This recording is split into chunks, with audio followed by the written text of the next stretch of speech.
and welcome to another edition of Girard at Large. I am your ever humble host, Rich Girard. Thanks for tuning in.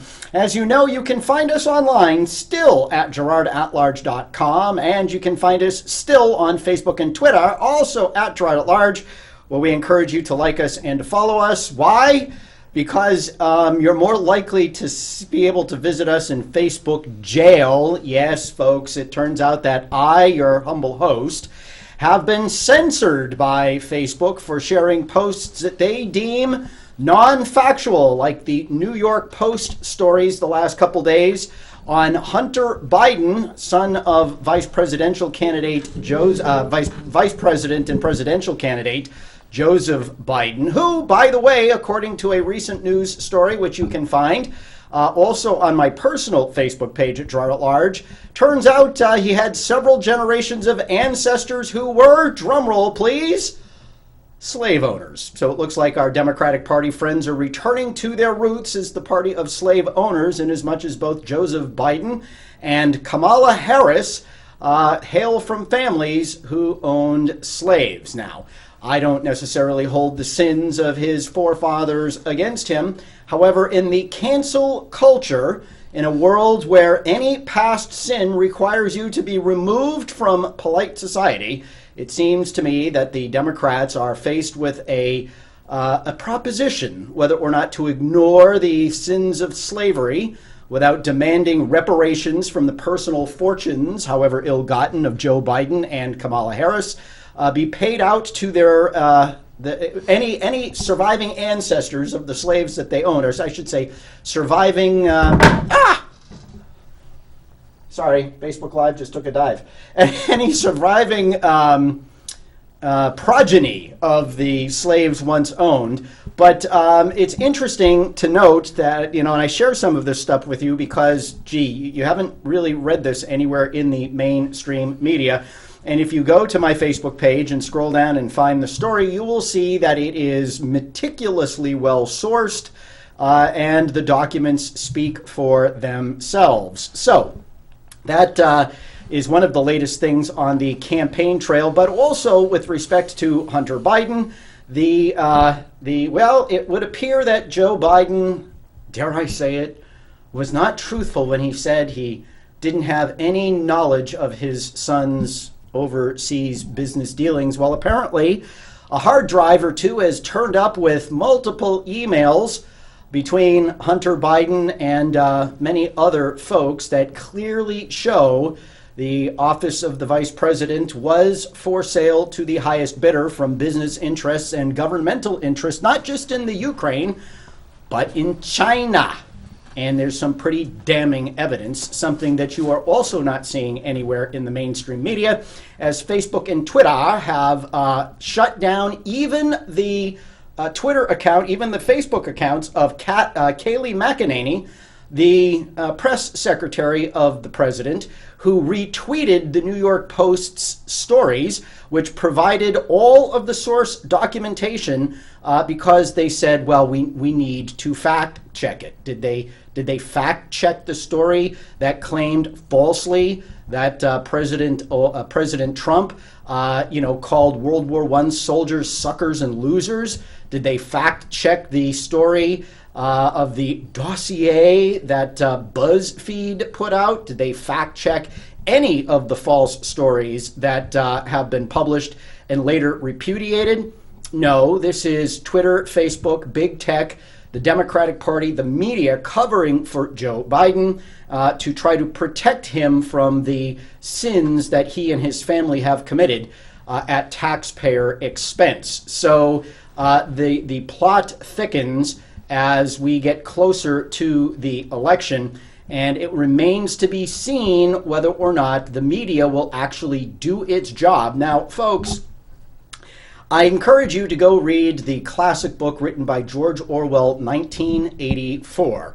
It is important that you understand what's happening in these times because there is, dare I say it, a coordinated effort between the social media giants, Google included as a search engine that is literally manipulating, according to independent testimony given by Clinton supporters before the Senate the United States Senate several months ago, and the Democrats in the media to not only cook the books on the searches you do to try to direct you to negatives about the president and positives about his challenger, but also to deprive you of actual factual information. So when I post stuff on Facebook from news sources that are well sourced, that link to all of their sources, that provide all of the evidence, and I get the "this is a lie" block put up on the post, or the shares of my posts are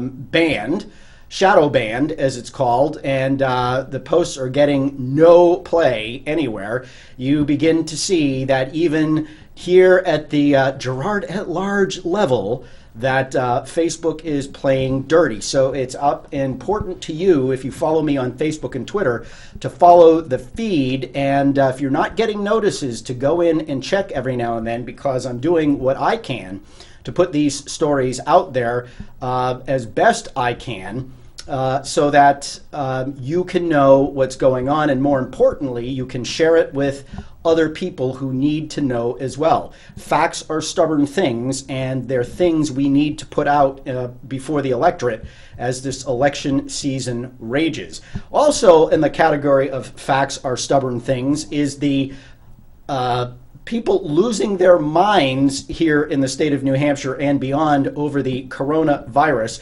Well, Europe is literally closing itself back down again, every place except our favorite, Sweden, because of the obnoxious surge in cases that have been experienced across the European continent, everywhere except Sweden, that never went into lockdown, didn't close its schools, didn't require masks, etc., etc., etc. The United States is being made to look like the only place on the planet with COVID problems. The reports are not entirely honest, because really what you're seeing are increases in cases, largely commensurate with increases in the amount of testing. Take the state of New Hampshire, for example. People are losing their minds. 80 cases were reported in the state yesterday. Yes, 80 cases were. And do you know exactly what our positivity rate is? Yeah, it's about 1%, which means we are well away from the point where there's, quote, community spread taking place here in the Granite State. So the tests are coming in as children return to school, and there's testing in the schools, but it's largely coming in from the college areas, and where the colleges are testing the kids over and over and over and over and over again.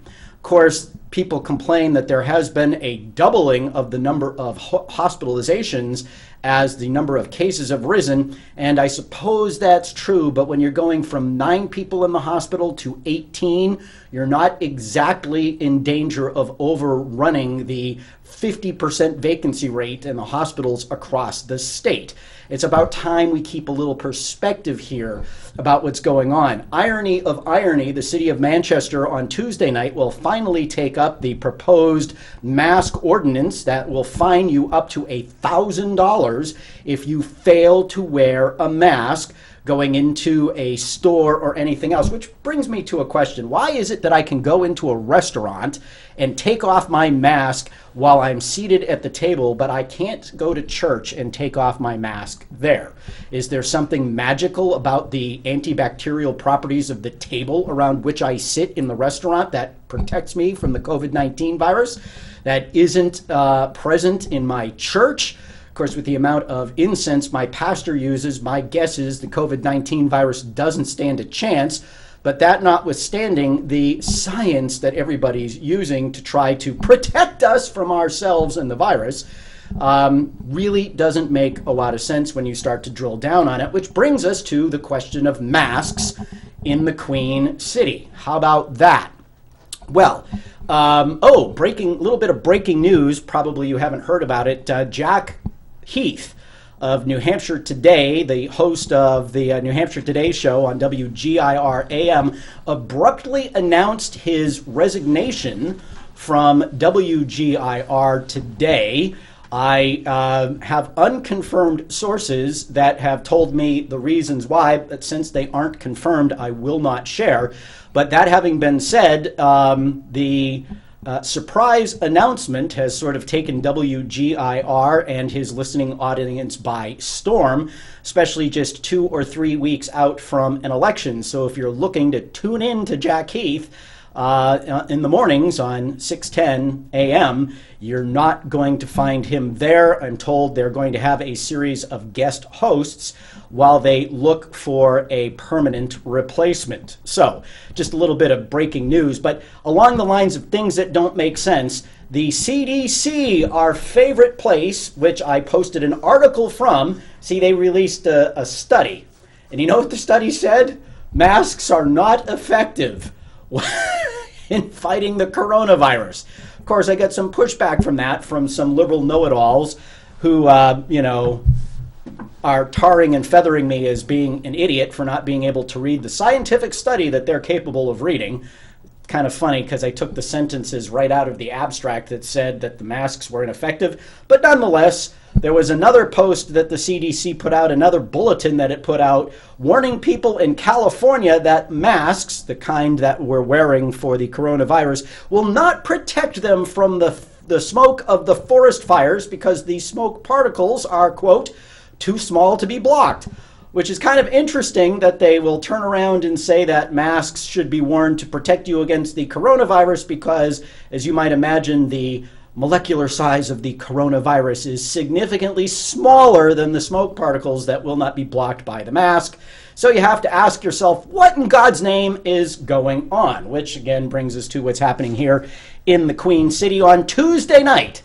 And I have a prediction that unless folks turn out en masse and demand their elected representatives vote no, you're probably going to get a mandated mask wearing scheme here. The same woman who claimed that allowing pools to open would cause old people to die in nursing homes claims that the Board of Health directed her to come up with an ordinance to protect against the spread of coronavirus by requiring people to wear masks.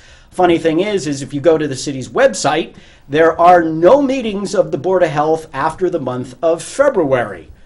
Figure that one out. No posted meetings, no agendas for meetings, no minutes of meetings. There is butt kiss after February on the city's website. So how it is that Anna Thomas, the public health director, got some sort of directive from the Board of Health, which according to any public record has not met since February, is really a bit of a head scratcher, and I suspect it has more to do with Joyce Craig wanting to bring something forward than anything else.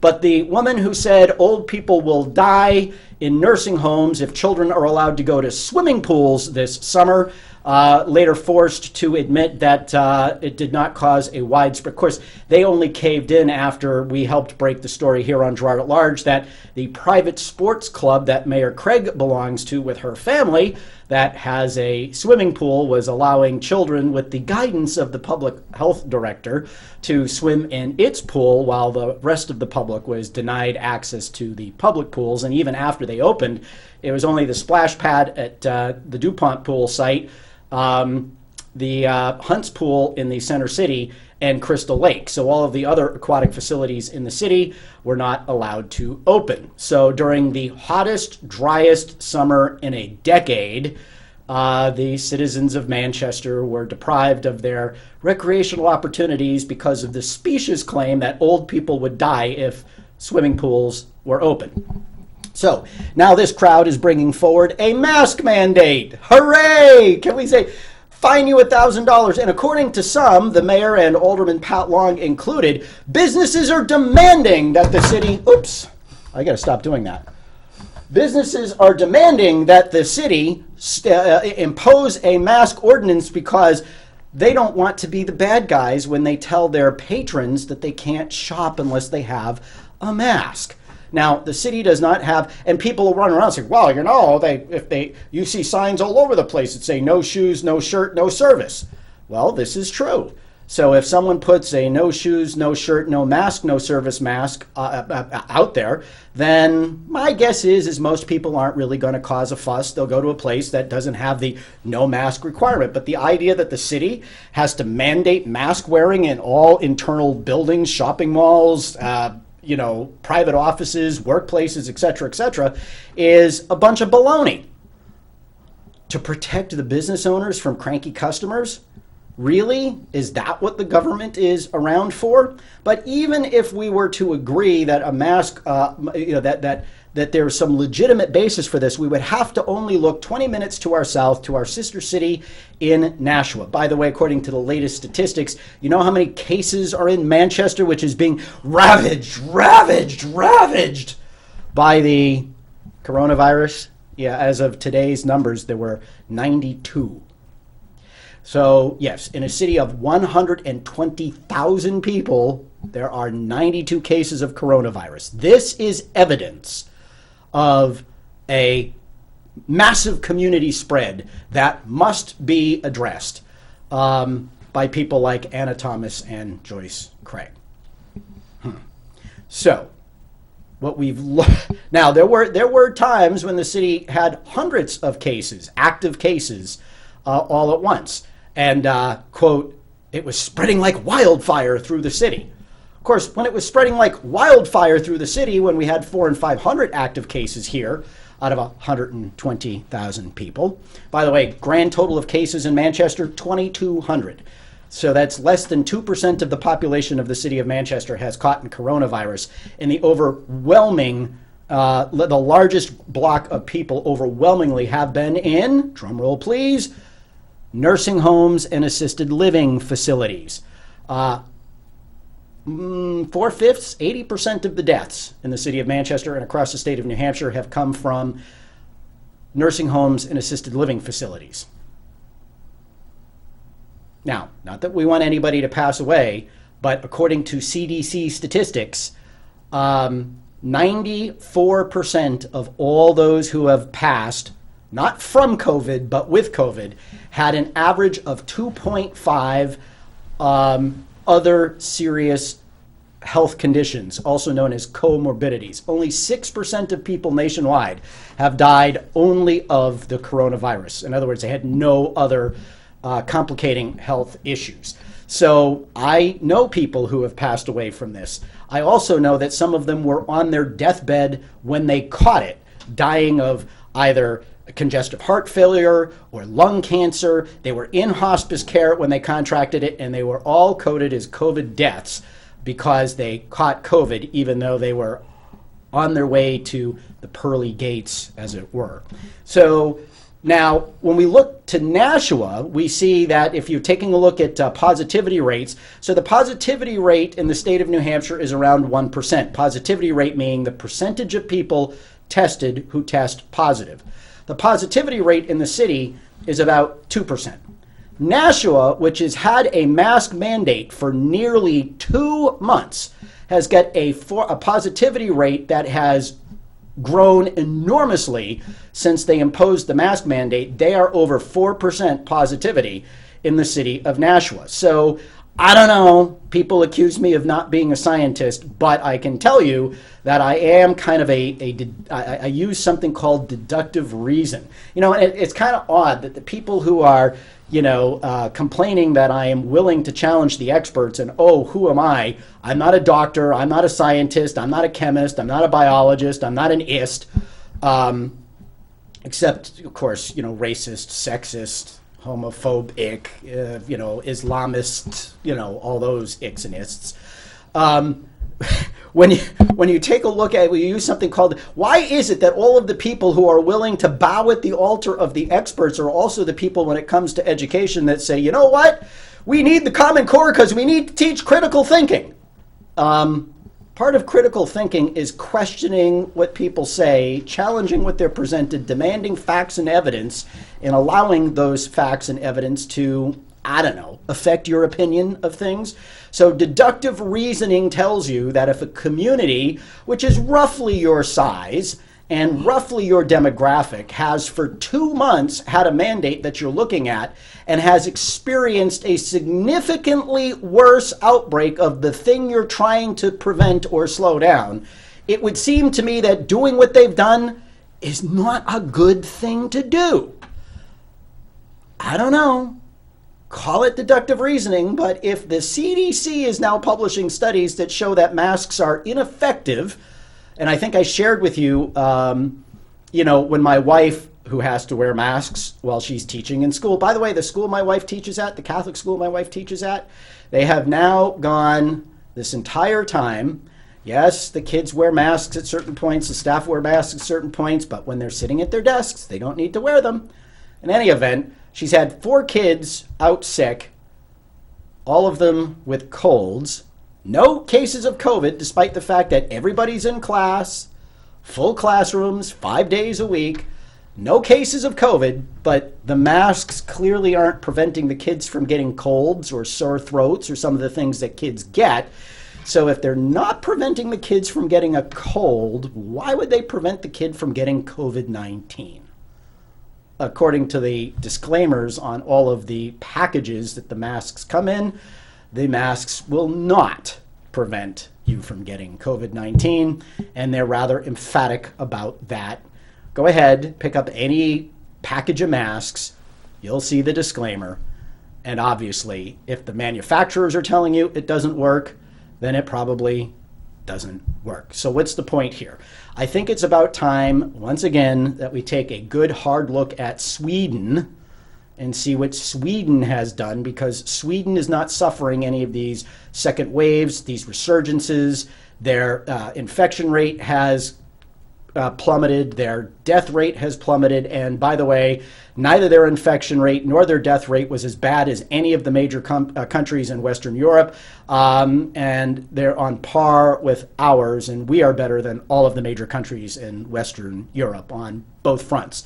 So, and it shouldn't be lost on you that the states in this country that are having the way, I was watching the news tonight, right? You know, that Georgia, Texas, Florida, they're not having huge outbreaks. They're not requiring masks, and they haven't for some time, right? So let's take a look at what's going on where masks are required, where masks aren't required. Now, my prediction is that this mask mandate, unless you folks pick up your phones or get to your emails or go to City Hall and say no mask mandate to the aldermen, is it's going to pass. Because Cavanaugh, he's going to vote for it.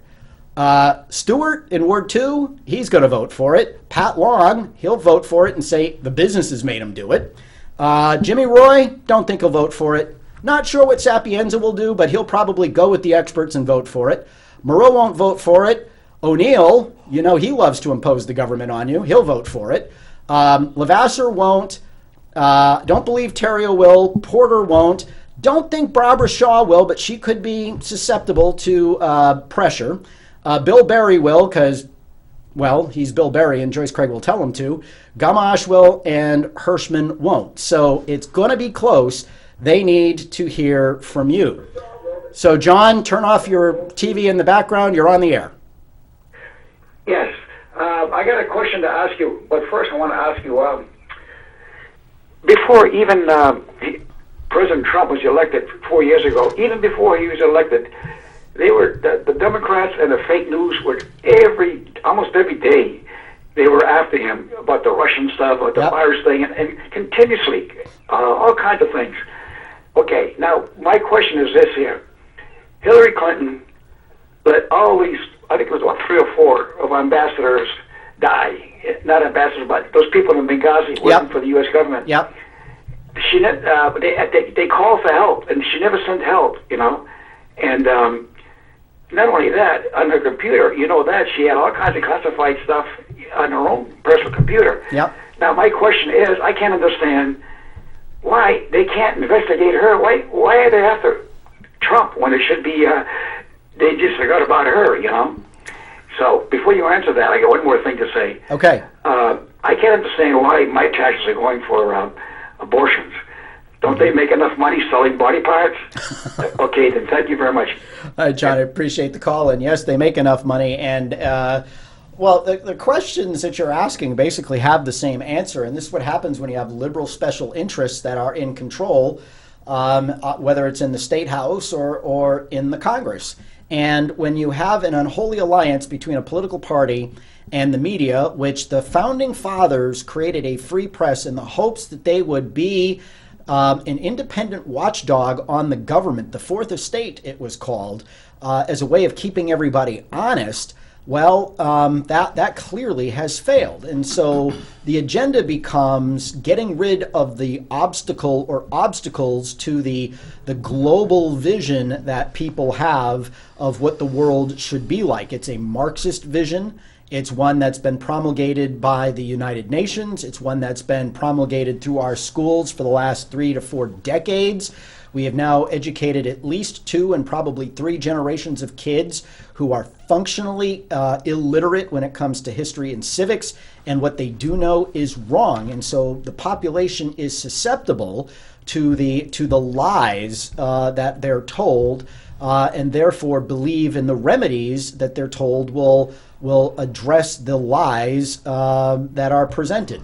And so will Hillary Clinton be investigated? My guess is this. There are still, obviously, I believe there's a deep state. Clearly, the bureaucracy is fighting Donald Trump and his top tier. My guess is that once President Trump wins re-election, there is going to be a serious purge of the bureaucracy. I think Christopher Wray is gone at the FBI. I think Jana Haskell is gone at CIA. I think there is going to be a big broom coming through the Department of Justice.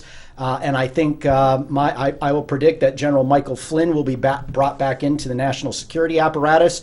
And I think you're going to see a deep purge of these, Marxist apparatchiks that were largely put into the government, starting with Bill Clinton and certainly under Barack Obama.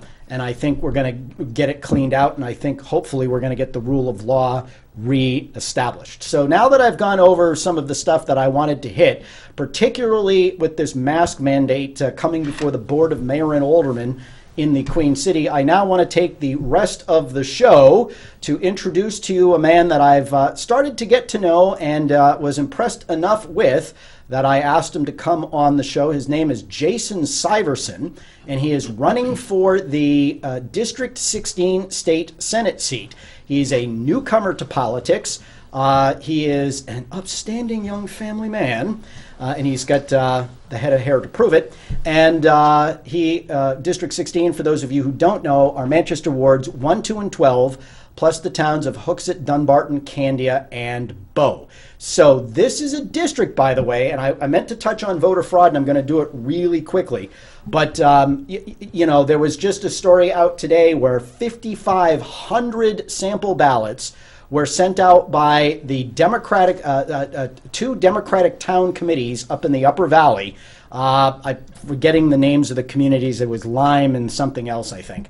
5,500 ballots were sent out by these Democratic committees, and they're bogus ballots, trying to get people to mail in. So they're putting out this, warning to people that are getting these ballots not to fill them out and send them in, not to bring them to their town clerks and vote, because they're bogus ballots. If you take a look across the country, this mail voting thing has been a complete and utter catastrophe, with ballots being thrown away, thrown into ditches, with 50,000 mailers incorrectly sent out in Ohio, another 50,000 incorrectly sent out in Virginia. All these problems, by the way, seem to be happening largely in battleground states. What a surprise. So voter fraud, a very real issue here in the Granite State. But as we turn our attention to state issues, we're happy to introduce Jason Syversen. Again, he is running for District 16, which is Manchester wards 1, 2, and 12. And I got onto this because one of the things that I believe has really corrupted the elections here in our area is the student body of Southern New Hampshire University. I am thanking God today that SNU is not in session, that they're doing all of their classes remotely, because every election, particularly the state and the federal election, SNU uses its considerable social media presence and puts things up all over campus that say basically this and no more: if you're 18 and an American citizen, you can register and vote here, which means this college, which brings kids in from all over the country, has got hundreds of kids voting up in Hooksett and Manchester Ward 1. And of course, they're all organized by the Democrats. They're all organized by the liberal loons that run that school. And what they do is they tilt the scales because the Democrats, and this is a word to the wise to you Republicans, you're like, oh, I don't know that person, I'm not going to vote for them.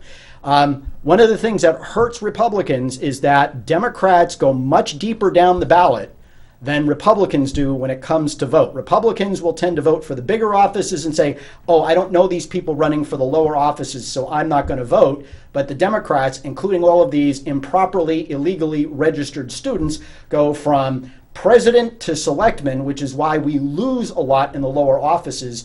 And analyzing the numbers, I can tell you that the Republican margin, particularly out of the town of Hooksett, has been much smaller than it normally is, and I attribute that to the voter registrations out of Southern New Hampshire University. So it is imperative that this state develop a real voter ID law that requires, not requests. Right now, if you tell the people at the polling booth, no, I'm not showing you my ID, no, I'm not giving you proof of my address, you can still vote. You just fill out an affidavit. So if you're not who you say you are and you don't live where you say you live, they still cast your vote, they still count your vote, and then they send you a letter from the Secretary of State's office that like 10,000 every presidential year get returned, addressee unknown, return to sender, and then the AG's office is supposed to find you and prosecute you. Right.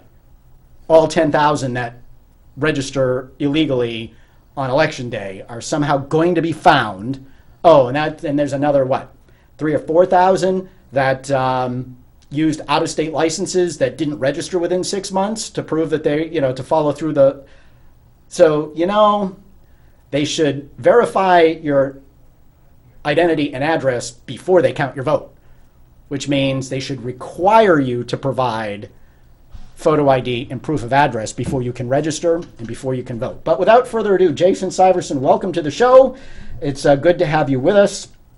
And why don't you take a moment or two or however long, and I'm trying to get the Facebook Live to work, and introduce yourself to our audience, because I think to the vast majority of people, though they may have received your mail pieces, they don't have a clue who you are. Great. Thanks for having me on. And yeah, appreciate being on here. I was on a month or two ago when Victoria and Lisa were filling in for you. So hopefully Can you pull the mic forward? A few of your viewers saw me then. But yeah, so I grew up poor up in Maine. So my dad was an engineer, moved up there to work for the paper mills in the early 80s. When they all started shutting down, we went from middle class, had just bought a home, to losing our house to the bank. And he was taking on jobs, working as a machinist for cutting Christmas trees, working out of state, being on welfare. We actually lost a rental house. We were like homeless for a summer, lived in someone's pop-up camper in their backyard. So I grew up with that just as kind of normal life, not knowing anything different. I thought people from New Hampshire were all rich because they all seemed to come to New Hampshire in something other than a beat up, Chevy or Ford, and they could afford like a BMW or a nice Honda or Lexus. Didn't realize that was just actually normal, and we were kind of below the poverty line. My wife actually yelled at me when we first got married. She was like, "Why do your socks have holes in them?" Like, because I wear them. It's like, no, they have multiple holes. I'm like, they're tube socks. You just keep rotating them, and that's what you do with tube socks. And her face kind of softened. She takes them out of my hand. She's like, "Honey, you're not poor anymore. We'll throw them away." I'm like, "That's so wasteful. Why would you do that?" Like, it didn't occur to me that you wouldn't just keep wearing them until they like fell apart.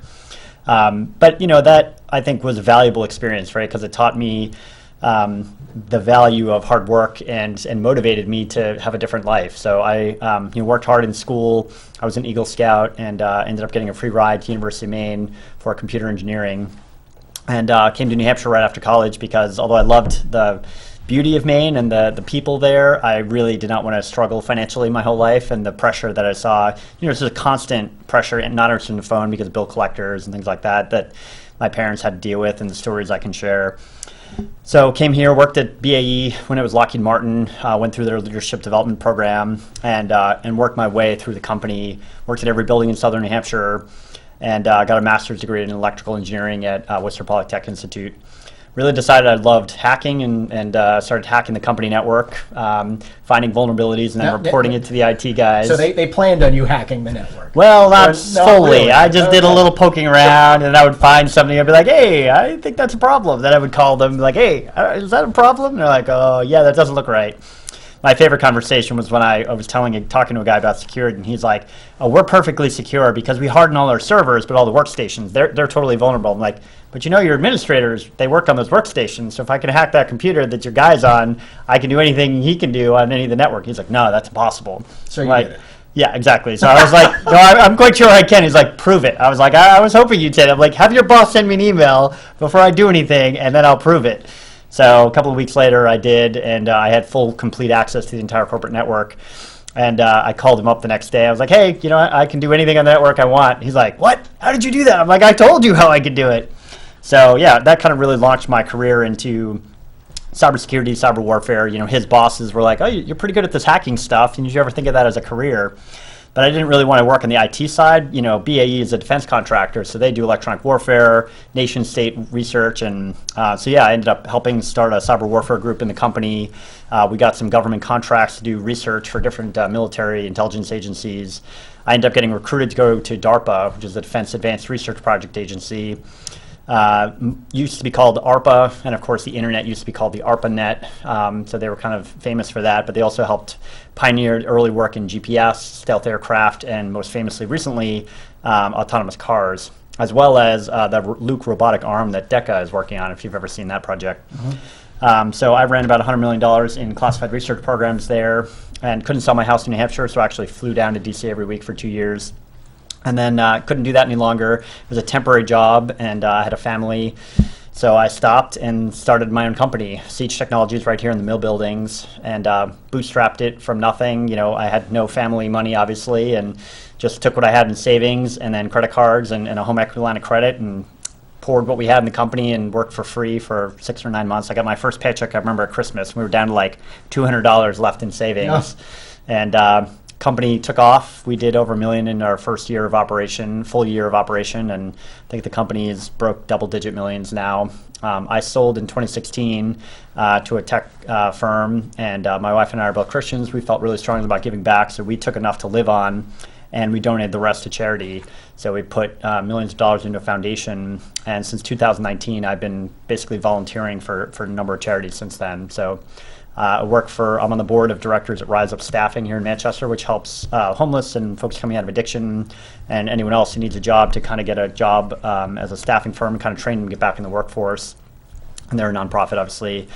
New Life, which is also in Manchester on the north end, right by YDC. Yeah, I know. New Life. Residential treatment program for women with drug Rosado. addiction. Yep, Grace Rosado.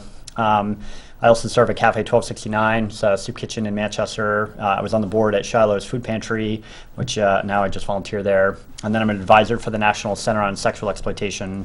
And my wife actually started a group called Expose, which fights sexual exploitation.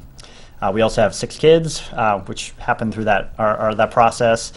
2 of them are adopted. We were foster parents for 4 years. So I have a lot of experience of the whole spectrum of kind of the American experience of coming from everything from poverty to working with the homeless or folks coming with drug addiction to foster parenting and foster parent training, and but also, you know, middle class life, and then also even being on the more successful side and now having this different network. And one of the things that really motivates me is how can we help others who want to better themselves. You know, I don't feel a ton of motivation for someone who wants to lay on the couch and watch Netflix all day and feels like the government and people owe them the world. But people that are born in difficult situations or have challenges in their life, medical things or abuse or whatever they come from, you know, how can we as a society and as individuals reach out and give that person a hand up and try to help them move up the social ladder? So, I mean, the question comes to my mind here. You're a pretty busy fellow, and you've got a number of irons in the fire. What possessed you to run for the state senate? I mean, correct me, to my knowledge, you haven't been politically active ever. Correct. Yeah, despite the mailer my opponent put out that had a bunch of bills acting like I had voted on, but people were like, "What? I thought you had never run before." I'm like, "Well, if you read the fine print, it says my supporters." Apparently, some, you know, people who are current senators had donated to me, so he was attacking their voting record and then acting as if it was my voting record. Which, like, okay, that's that's like when I kind of a desperate move. Ran for mayor, and then incumbent Bob Baines sent out a mailer in the last week. This is right after 9/11. Sent out a mailer in the last week of the campaign accusing me of, supporting cuts to police and fire back in 1994, which I wasn't in office in 1994. Yeah, exactly. So okay, so Democrat dirty tricks. So why would you decide to run for the state Senate, given that you have no political background? And how old are your kids? So I've got 2 in college, 1 in high school, 1 in 7th grade, and then 2 in kindergarten. Yeah, so I have a full so spectrum. you're kind of like me. I've got 3 in college and 2 in elementary school. So. Yep. Yeah, so it was not on my radar at all. I'm not a political person. I think it was Jack Heath's show. They were interviewing me when I first started, and they said, "So do you have a pretty thick skin? Are you ready for the campaign trail?" I was like, "No, not really. I have a golden retriever approach to relationships and come up to people assuming we're going to be friends, and I'm pretty open and transparent." And they were laughing at that. I was like, "I'm not sure how this whole political thing is going to work out." So yeah, it's just not something ever on my radar. And then in late May, I think it was late May, I was reading an economics paper that a friend of mine had written, arguing that if you actually care about the global poor and making a difference, my wife and I went to Haiti 10 years ago, which was a very formative experience for us. We were just in Bulgaria in this past fall, last year, working with the Roma people and seeing how true poverty looks. Middle-class people in Haiti are worse off than like homeless people here in New Hampshire. I mean, if you're homeless, you probably have a high-speed internet phone. You can walk to a hospital. People are suffering from obesity-related illnesses, not actual starvation like they are in Haiti. Breaking an arm can be a life-threatening situation in Haiti because bacterial infections and other things that you just don't have access to. If you have children, you can't put them in school in Haiti because you have to pay to go to school. Here, we have a free public education. It's just a very different world.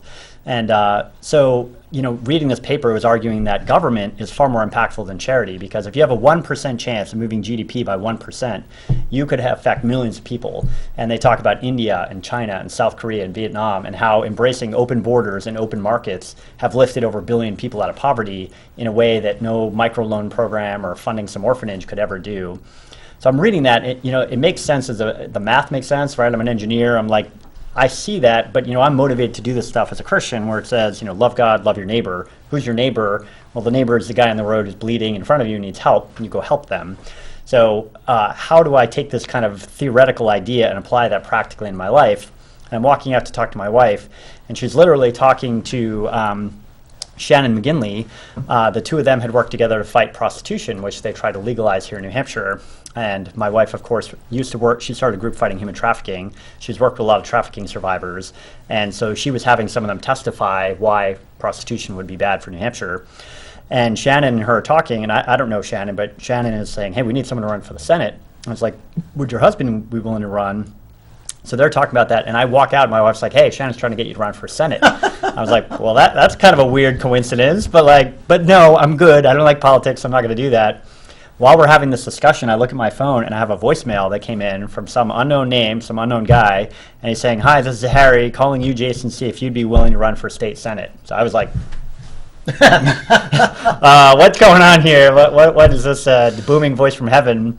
Like, I wasn't thinking about this 4 hours ago, but I'm going to look into it. Yeah. So I started kind of doing some test runs and talking to Chuck Morse, the Senate president, Jeb Bradley, some political people, some insiders, our pastor friends. I talked to my kids, and I said, look, I'm not going to do this unless all of you agree. And as a father of 5, it's hard to get your kids to agree on what movie to watch or what to have for pizza, yep. Much less signing up for like a massive disruption to your family. And yet they all said, yeah, Dad, you should do it. We have your back. We'll support you. I was like, all right, I guess I'm going to. And the other thing is, I was like, I did not want to run, but I also thought about, I'm like, if all the good people run away from politics because politicians are a bunch of bums and it's a dirty sport, like, why are we surprised when we get to the ballot booth if we have a bunch of crap candidates to vote for? Like, someone has to run who actually is running not because they have a special interest at heart or not because they're just some angry person who wants to rant on one issue, but they actually just care about making a difference and they want to help people. I'm like, I just don't want it to be me. I want someone else to go do it. I'm like, but I'm retired. I'm like trying to help these charities. And at the state level, it's 1.36 million people. We only have 24 senators. So you're 4% of the Senate. We have a $13 billion budget. It's a chance to make a big difference that you can't have when you're helping 100 people or a dozen people in a local charity. So let's take a look at some of the things that if you are elected, you would focus your attention on. What are your issues, Jason Syversen? Yeah, so the biggest one that I've been campaigning on is just kind of improving the ethical standards and rules in the New Hampshire Senate. I discovered when considering the race that the incumbent, who's been there for a few years, who you mentioned earlier, Cavanaugh, was an alderman, who again, I've heard is a nice guy, kind of guy you want to have a beer with.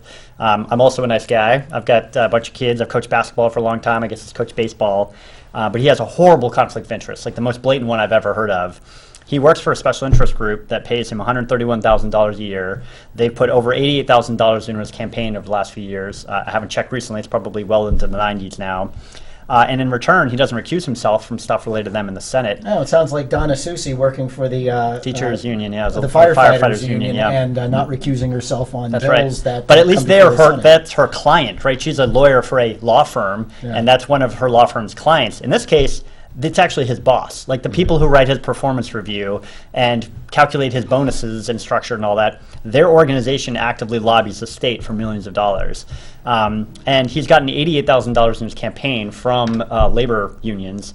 And in return, not only has he not recused himself when stuff comes out, but he actually has put out press releases talking about all the money that he's brought to union interest groups as a senator. So you have the full perfect circle of people who pay him six figures in his pocket and not recusing himself, and then actually talking about his effectiveness as a senator to drive millions of dollars to those organizations. So, again, in his defense, I believe it to be legal. Some people are curious about that, and you could do an ethical investigation. But in general, we have very lax laws around compensation because it pays $100. So we have pretty open laws about who pays your salary. He disclosed it, as he should, and you can find all that on the internet. But I want to change the rules because that's a federal crime in D.C. It's illegal in New York State. It's illegal in most countries. And I haven't yet to meet someone who considers Washington, D.C. the paragon of virtue. So if not even Washington allows it, maybe Yeah, that's kind of what I'm thinking. Like, so why do we think it's a good idea for us to have significantly lower ethical standards in Washington? So I want to change the laws and say, look, elected senators, governor, House of Representatives, you shouldn't be getting thousands of dollars in your pocket from special interest groups to get millions of dollars from the government, right? Seems obvious. We're not a third world African nation where you bring a bag of jewels and they give you mining rights to something under the table. This is something that's happening in broad daylight. And again, to his credit, the people voted for him. So now he did have massive backing financially that helped him put out ads, and he doesn't bring that up in campaigns. I spoke to a guy who's a personal friend of his on the campaign trail who's like, hey, he's a buddy of mine, but I didn't know about that special interest stuff. I'm like, yeah, no, it doesn't come up.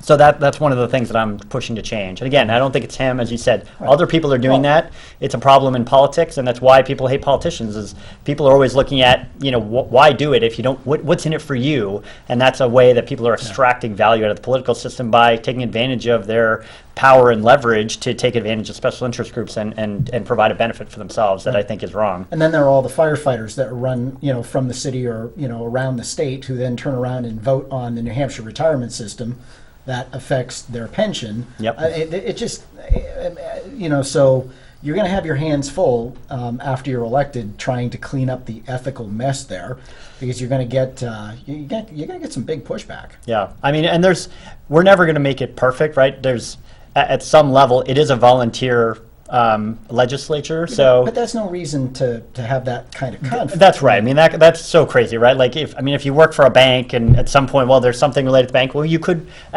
even solve that if he just recused himself from all issues related to unions.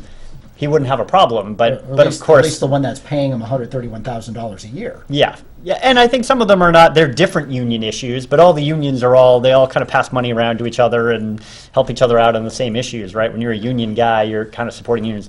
And I don't even care. He could work for the National Puppy Dog Association and help injured puppy dogs. Like, it could be the most wonderful interest group in the world.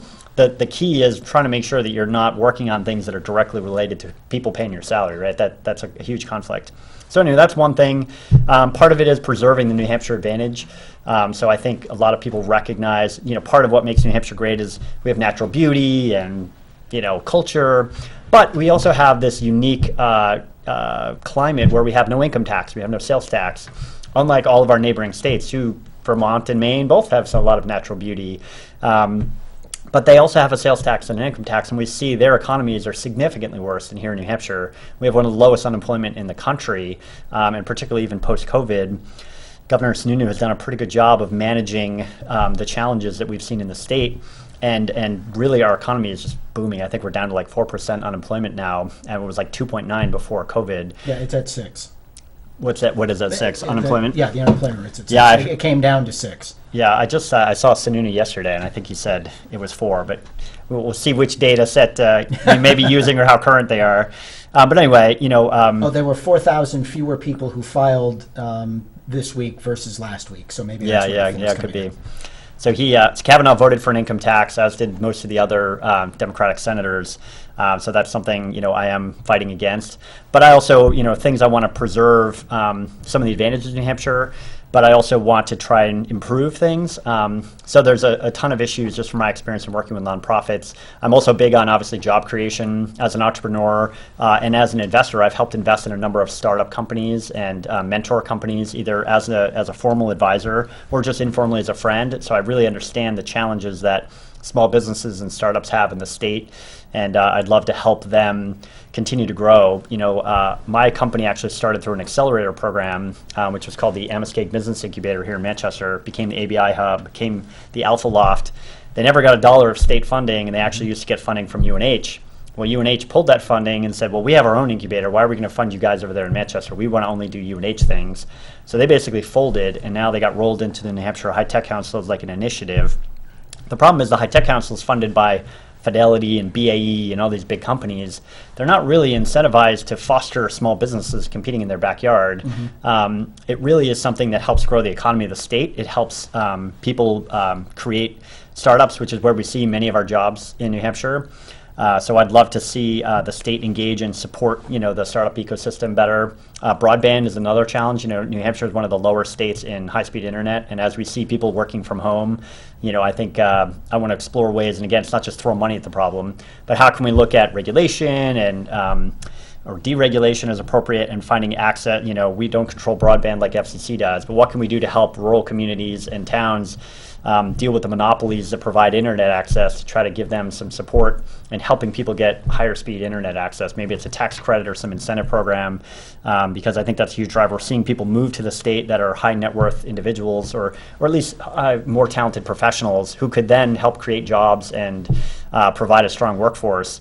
But they're going to only do that. Number one question they're asking realtors is, what's your internet like, right, before they consider moving to that town. So I think that's another topic I want to address. So that's a couple areas where you would apply your personal and your professional experiences.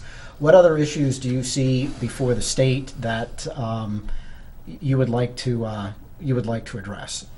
Yeah, so one is the preserving the small business tax break that we passed at the state level, and I think there's a battle to try to get that repealed. I'm a big fan of school choice and school freedom. I've had my kids in everything from homeschooling to public school, both in Dunbarton and Bow High School, and I've recognized, and then also private school, and it all depended on the child and their situation.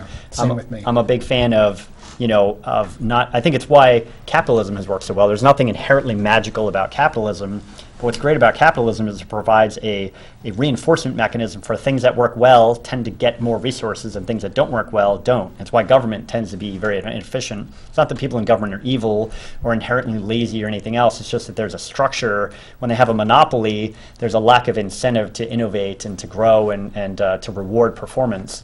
So you have a huge problem with fostering high-performance organizations inside of government. But schools can have the same problem. If you have a monopoly in a state-run system, you lack innovation. But if you have a variety of options, then I think parents can find what works for them, and you see better innovation and quality in the educational system. Yes, and you see improvements from those entities that want to attract those students and the money that comes with them. All right, so we got about 2 or so minutes left. We'll do a bit of a lightning round. You said something about growing GDP and open borders. I just want to come back to that because I'm assuming, and I could be wrong, that you're not an advocate of, open borders here in the United States. Yeah, not migrants, not in terms of just like unrestricted access. I believe in having border security, but I do also think that we need better access to talented merit-based. That's right. I understand what President Trump has done with trying to prevent certainly the illegal flow of people across borders, which is horribly dangerous. But I do think we need to try to think creatively about, not enough people in America are getting engineering degrees, for example. And if someone wants to come here from another country, become a hardworking American citizen and then contribute to the workforce. I think we want to support that. My father came to America as an immigrant from Norway, which Trump loves Norwegians, I guess, and but came over as a child and became an engineer, and has been an effective contributor to society. So I think we want to see more of that. Okay, yeah, and interestingly, that was exactly the view of the founding fathers on immigration, is that they needed to be able to add to the economic well-being of the country. They had to bring something to the table. Yeah. So, Second Amendment rights. Yeah, I got the NRA endorsement and Gun Owners Association of America. My wife and I are members of the Pioneer Club in Dunbarton. And I'm assuming, based on your background, that you're probably pro-life. Indeed, yep. So, and then there's voter fraud. I went on a bit of a rant earlier. Do you agree that we need to require voter ID or, photo ID and positive proof of address to allow people to register and vote? It's a great question that I haven't thought about. So before I give you a policy position on that, I'd want to look into it. I understand the concerns people have about voter disenfranchisement and barriers to voting. That said, we have barriers to lots of things, like your kid going on a school field trip that require parental signatures. Barriers are important for society, and some barriers are necessary. So we just need to make sure that we strike the right balance to make sure that we verify that the people that are voting are actually voting, because you didn't even point it out, but if someone is lying in that affidavit example, you said they track them down. Well, what if they put a false name? How are they going to track them down? They can't track them down. Exactly, and that's my point. And you have to be eligible and qualified, and if you don't prove who you are... If you know your neighbor is not there anymore, they died, and you put their name down, how are they ever going to find that? And if you're a college student from Maine... or a union guy from Massachusetts, just up for the day to vote. That's right. All right, folks, we are out of time. Jason, let people know how they can get a hold of you between now and the election. Yeah, so website is syversenforsenate.com, SYVERSEN 4 Senate. We have a Twitter account, Instagram account, Facebook account. Would love to hear from you, and love your support. All right, folks, thank you for being with us. Proud to have in the audience, as always. Until next week, be good, we well, don't do anything we wouldn't do. As I said, proud to have in the audience. Thanks for being there. Good night.